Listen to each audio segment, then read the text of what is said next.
Baik, Assalamualaikum warahmatullahi wabarakatuh. Saya akan mempresentasikan PowerPoint ataupun makalah pada minggu kemarin. Makalah tersebut berjudul Pendidikan Jasmani terkait perkembangan dan psikomotorik, kognitif, dan afektif. Jadi perkembangan jasmani terkait pendidikan jasmani terkait perkembangan ini dibagi dengan 3, itu psikomotorik, kognitif, dan afektif. Pertama akan saya jelaskan yaitu peran penjas dalam perkembangan kognitif. Dalam perkembangan kognitif ini pendidikan itu terfokus kepada mental ataupun otak, dan setiap apapun kegiatan yang mencakup otak itu masuk pada peran kognitif. Dan peran kognitif ini terbagi menjadi 6 bagian. Yang pertama itu pengetahuan. Pengetahuan itu adalah suatu teori atau pembelajaran yang sudah kita pelajari dan harus kita ingat kembali atau kita ketahui kembali. Dalam olahraga contohnya mungkin suatu gerakan pada permainan sepak bola, kita mengoper kepada teman dan kita harus mengetahui bagaimana melakukan hal tersebut kembali. Yang kedua itu pemahaman. Pemahaman ini mungkin terkait dengan suatu dalam olahraga itu mungkin dengan fisik ataupun pembelajaran kita. Bagaimana kita harus memahami pembelajaran yang tercakup dalam pengetahuan dalam olahraga tersebut. Misalnya dalam olahraga lari, bagaimana pengetahuan kita di situ, apakah teknik-teknik yang harus kita lakukan dalam olahraga lari tersebut. Yang ketiga dalam prinsip kognitif ini adalah penerapan. Kita harus menerapkan semua pembelajaran apa saja yang kita pelajari dalam olahraga tersebut. Misalnya kita mempelajari bagaimana men-smash bola di olahraga voli, bagaimana menerima passing, ataupun bagaimana memblok dalam olahraga voli. Kita harus menerapkannya pada latihan ataupun pertandingan. Selanjutnya adalah analisis. Dalam olahraga apapun atau bidang-bidang olahraga apapun, kita harus menganalisis olahraga tersebut terlebih dahulu sebelum kita pelajari. Adapun analisis tersebut harus kita pelajari dengan cara kita sendiri. Misalnya dari segi kognitif tadi, kita harus mengingat ataupun fungsi otak atau yang mencakup dengan otak. Misalnya dalam olahraga catur, kita harus menganalisis bagaimana pergerakan lawan di sana. Selanjutnya sintesis.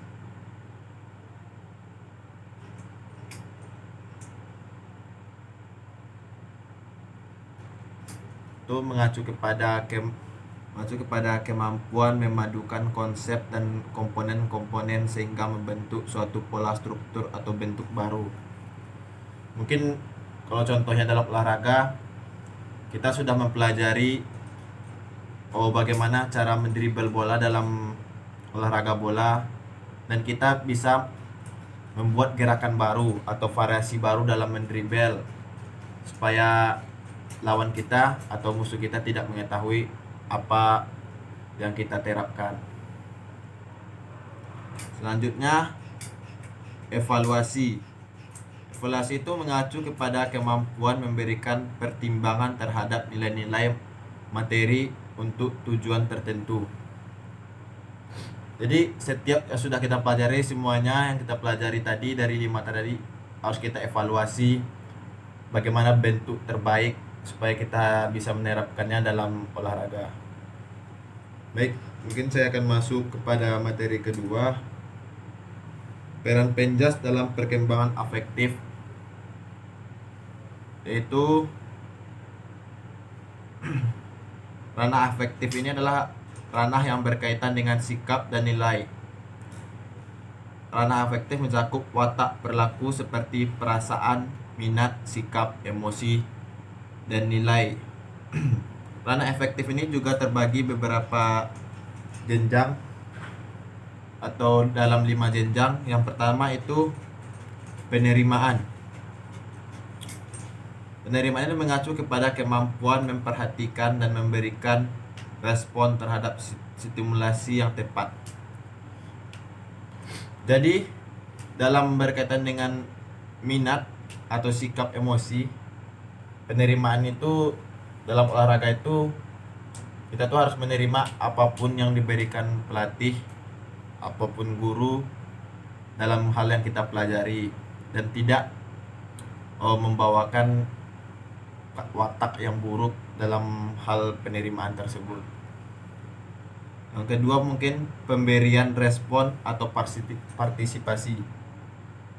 Dan setelah kita pelajari dalam peran afektif ini, kita harus memberikan respon ataukah pemahaman, apakah kita sudah paham dalam materi yang diberikan atau apa belum. Jadi kita harus aktif atau berpartisipasi dalam perkembangan tersebut. Selanjutnya itu penilaian atau penentuan sikap. Itu mengacu kepada nilai atau pentingnya kita menterikatkan diri pada objek atau kejadian tertentu dengan reaksi-reaksi seperti menerima, menolak, atau tidak menghiraukan. Dari contohnya di dalam olahraga mungkin apakah materi yang diberikan ataukah pembelajaran diberikan bisa kita terima atau kita cakup, sehingga kita bisa menentukan bagaimana yang terbaik untuk diri kita ataupun yang kita berikan kepada murid kita suatu saat nanti.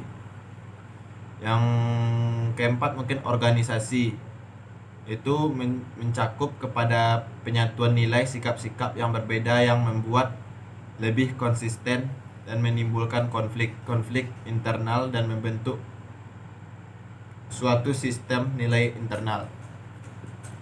Organisasi ini sebagaimana kita ketahui mencakup olahraga maupun tidak adalah suatu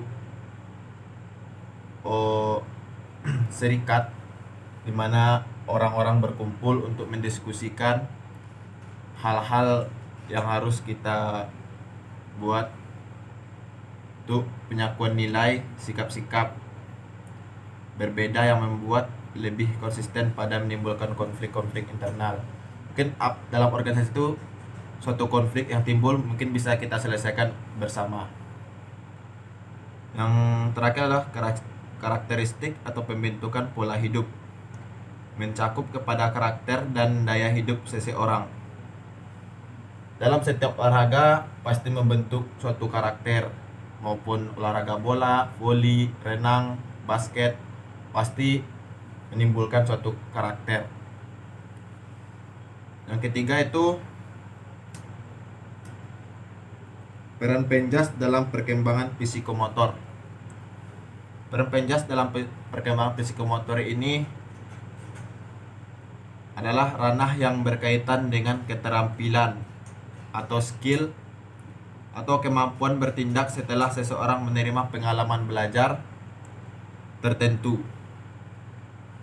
Jadi psikomotor ini berkaitan dengan keterampilan atau skill dan harus menerima pengalaman belajar tertentu.